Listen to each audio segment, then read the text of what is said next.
Thank you, Peg. So I am going to read from the memoir. I recently moved back to California after 4 years of exile out east. So I thought I'd read actually a section about the first time I saw California. It's my little bit of a love letter to Marin here. Later, it would be called the Islamic Revolution, but for a long time, the hopes and furies that gripped Iran in the late 70s would be known to Iranians only as the shulugi, the busyness.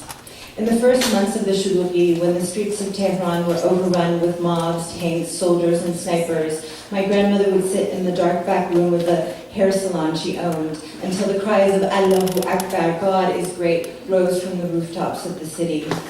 My mother, father, and I landed in New York City with 2 suitcases. My parents bought a silver Buick sedan and headed south and then westward across the U.S. I sat cross-legged on my mother's lap in the front seat, chattering to myself and playing dolls. My mother lost to her thoughts, braided and unbraided and rebraided my hair. From time to time, her eyes would seize on some detail of the landscape, and she'd point out the window and tell me to look at America. I was 5 years old, and America meant nothing more to me than the plush maroon seats and gleaming hood of that Buick. Persian, then, was just the sound of my mother's voice, and German was my father's. We stayed at roadside motels, slept 3 to a bed, woke early and drove all day. In New York and Fort Lauderdale and Houston, Las Vegas, my mother stayed up long past midnight, dialing her mother's number and then her aunt's no answer. She let the phone ring 10, 20, 30 times before setting down the receiver. No answer. Every night she lay in bed, staring at the ceiling, desperate for sleep. It rarely came. By the time we reached Texas, her eyes were ringed with dark circles. When we stopped at gas stations, she bought packages of pink donuts, and when she felt her waist start to thicken, she found that she didn't care. The Shah left the country with a small box of Iranian soil tucked under his arm. Ayatollah Khomeini returned from exile to kneel on the ground and kiss the source of that same soil. Allahu Akbar came the cries across the rooftops of Tehran night after night, God is great, God is great. And all through the shulugi, my mother too put her faith in him. We crossed into California and spent a whole day circling LA. We were looking for Hollywood. Failing to find it, we settled for a tour of Universal Studios.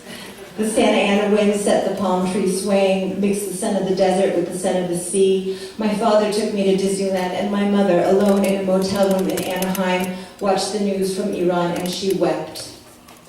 From LA, we continued north along the California shore down Highway 1 until we reached San Francisco. When we crossed over the Golden Gate, my mother narrowed her eyes at a strip of coast just beyond the bridge. The light brushed the slate gray water silver, and the hills that skirted the ocean were unlike any we'd ever seen, blonde and rounded and endless. Here, she told my father, because by then she understood that there'd be no going back to Iran, or no going back yet.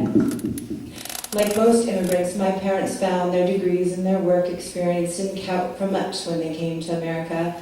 So they used their savings to buy a small rundown motel on a frontage road off Highway 101, 10 miles north of San Francisco. The Casa Buena, it was called, the Good House. It had 20 rooms, doubles and singles on 2 floors, and a small cottage, the manager's suite, attached to the motel on one end. The parking lot was pitted with potholes, the beds all sagged and creaked, and the carpets and curtains stank of mold and cigarettes. But in those ruins, my parents willed themselves to see their future, to begin again. They worked in shifts, day and night, 7 days of the week. My father took the night shift, snatching at sleep on a tattered powder blue couch in the office. His eyes, too, would soon be ringed with circles. At noon, checkout time, my father napped in the back room, and my mom began her shift at the Casa Buena.